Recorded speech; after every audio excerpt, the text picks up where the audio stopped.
So I bought this iCartech VX Android radio, and it's for my car. And I will show you my experience with it in this little video. Now, today I wanted to get out there and install my radio with a friend of mine who knows a lot about cars. And it's not even that hard, but the company iCartech or Innovamax requires, and they wrote it in that small, requires a shop that you have it installed in a shop in order to get the warranty. And I definitely want to get a warranty if I pay so much money for it. I paid actually 400 euros for this, so I expect this product to be good. But you know, I went ahead and let it install in a shop because if something goes wrong, then I can get out there and call them up and say, hey, I want to have a new one. So yeah, I went to my VW dealer and installed that. Took quite a while to get the GPS antenna out, they said, but yeah, right now it's working, and I will start using it and see how it does.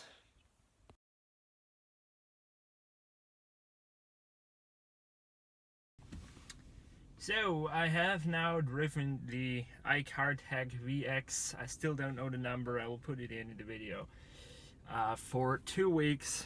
And my final verdict, it's kind of mixed because I have had some issues with it, and some are pretty bad. But before I do that, I will tell you the great things about it, because there are a lot of great things about it. The first thing is just how great it is integrated in the car. Like the climate control, the reverse parking sensor and front parking sensors, everything is there as it should be. Like it was from VW, completely integrated. It's fast, it's snappy, and that's how it should be. There's no delay if I put in reverse gear. Like it's there. Also, on my old radio, it did not look this great. So here we go into reverse, and here is the car. Now if I back up, should start beeping any moment. Yep, there you go.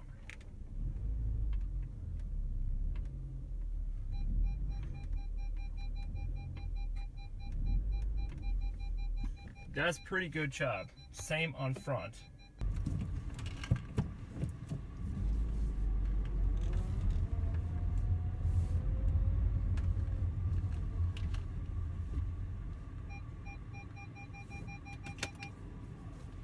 Well, as cool as it looks, I never look there. I look in the mirror. But at least it looks cool. No, seriously, with the integration of the car, it's great. Even shows the heated seats, even shows like total great animations. That's done really well. Nice job. Another great thing about this radio is how fast it is. Because if you put the car in ignition, you start it up, there's like 1 second of boot time. Seriously. And then it's there. It continues playing a song or radio or whatever we did last time, but it's there. Instant. And that is really nice, because my last radio, when I wanted to like continue playing a song, it would just load a couple of seconds. I know that's first world problems, but this shows how it can be done. And with modern technology, like we got quad core and 8-core phones, why can't it be in a radio like that? So in the job I've been doing the last 2 months, it requires us to drive a lot, and to drive a lot to like foreign towns, cities where we've never been before. And we are always at least 2 people, so one of us just put out the good old-fashioned map and well, would look it up, and we would always have like no troubles getting to the place because we're not stupid. But finding a specific address or like place isn't the easiest part when you put up up the map and it just shows you like this small. So yeah, we decided let's try out the navigation function. And boy, does it work well. So, how does this work? Well, it's basically just an Android tablet. So, you install an Android app. So I click on navigation, and it boots up here with NavMe. That's the one I chose. I needed to download the maps. I downloaded Austria, Germany, Italy, and also Switzerland. And everything worked fine. So you enter like here the address. I will just enter a city that's not far from here. Oh god, autocorrect. Of course, that's the thing you get when you have an Android tablet. You get also autocorrect in your car radio. So yeah, you have it here, all listed up pretty good. You also can look through some places where it has like here, for example, there you have a terminal for the helicopter at the medical center or train station or whatever, and you click it, for example this, yep, and it calculates pretty well. Also, it looks very nice. It's very easy to follow. The directions, like the turn by turn directions, I'm not a big fan of them. They tend to annoy me a lot, but they're pretty nice. So you click this and it will calculate. Now, we never had a single problem finding address except once. So it tells you, well, no navigation system is perfect, I guess, but just for finding, like, and if you have your brain with you, that's fine. Then it can totally work. By the way, over there's the GPS antenna. It's not perfectly cool there, but I'm gonna live with that. It's executed pretty good.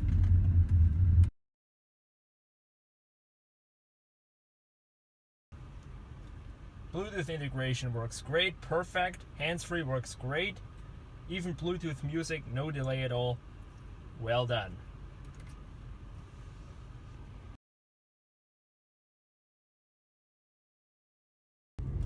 Now, it's great and everything, great interface, great design, but how is it actually if you want to use it while driving? Now, let's just say I want to switch to a radio station. Well, that's pretty okay. You just tune here and it goes to the radio station.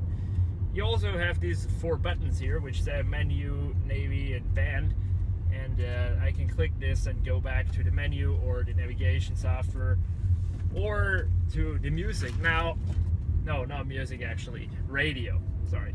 Now, if you want to go to music, you have to press audio. Still no huge deal, right? It starts playing audio.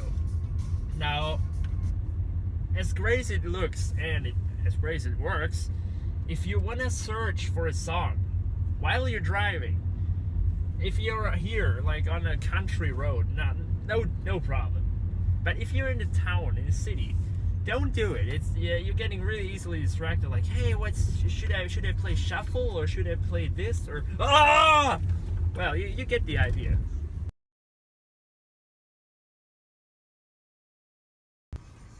So you have this one not very great executed thing on this radio, and that is when you, for example, play around here and you're standing and you want to look for something, and then someone opens the door. It doesn't matter what door it is. It immediately goes to this screen. Now, of course, it wants to display you, hey, your door is open, but you already have it there, and God, you can't just look. So you don't need to like 3 times in the car. And like when you're done, okay, I know I will go back. Then like, well, I need to get out again. You know, it constantly gets to the screen, and that gets quite annoying. And here we have the problem. Oh God, check these graphics out. Well, what I've noticed is that this graphical problem occurs mostly when I'm in the navigation app. So I guess because this takes a lot of graphic power, I don't know, can it not make it? Does it not have enough memory or whatever? I don't know, but it's not supposed to be like this. Hell, even like the crappiest Android tablets can at least display it correct. It will be choppy and everything, but it can at least display it correct. As you can see, when I'm in this app, it constantly fucks up. I don't know what the hell there's wrong with it. And now it's gone. So that's really annoying. Well, today I was just cruising around and I was greeted with another problem. Check that out. Now here, this is the music player. I just muted it, you know, copyright, but I'm gonna do it one more, just that you see it works, okay? I get sound from the speakers. Okay, the song is stopped, but you get the idea. Now, there you go. If I go to the radio, nada. Nothing. I reset it even, nothing. It just randomly stopped working. That kind of sucks. I can't listen to any radio station at all. Like, it doesn't have any sound. It's not the problem. The app works. It's just no sound, and that's pretty bad when you want to listen to radio that you have no sound. As I've already previously mentioned, the radio doesn't work. A no-go. It's a freaking car radio. What do I say about this? Is Android really the way to go in the car? Well, if it would work, it would be awesome. But it doesn't work correctly. And I don't think it's Android's fault. It's the fault of the computer itself. Now, I really want an Android device, not a Windows device, because they would always like have Windows CE, Windows Crap Edition, and I would like think, do I really want Windows in my freaking car? What if I have a blue screen?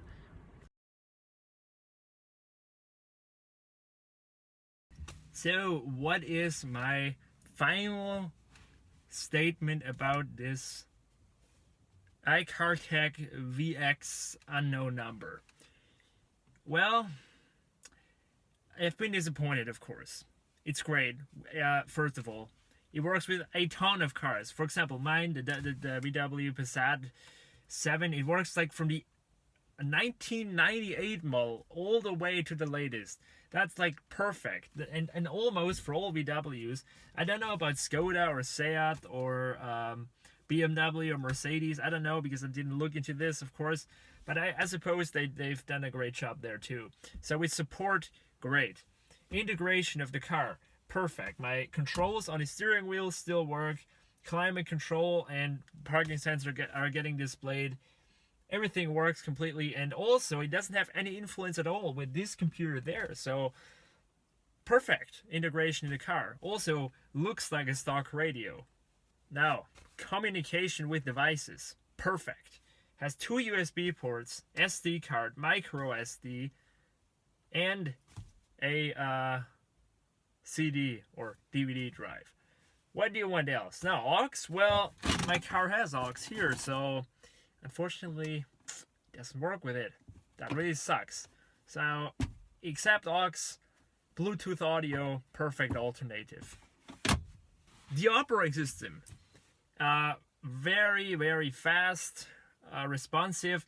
Not always the best way of like managing things. So if you're not into tech like me, you might have a hard time finding some stuff. I don't know if you take well to like this complete Android feeling, but I mean, for me it's no problem. I know how computers work, and so the menus and everything is not the easiest, but it's fine for me. So from my perspective, Android is great. I can get apps from it. I can get the navigation software for it. The music player is great. The radio, if it would work, would be also great. Video works. Bluetooth integration with the phones work perfectly. So the operating system itself, top. But, oh boy.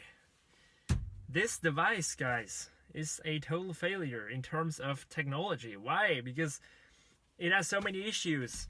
It has this graphic issue that seems to always occur when I go into navigation, but just after a time. But of course now, when I'm recording, it's not there. But believe me, and I've catched it like 1 or 2 times, and it's really damn freaking annoying. Now, thankfully, it doesn't completely make the screen black or whatever, so I can still use it, but it's not okay for such a price. You know, it's supposed to work, and it doesn't matter if it's hot or cold.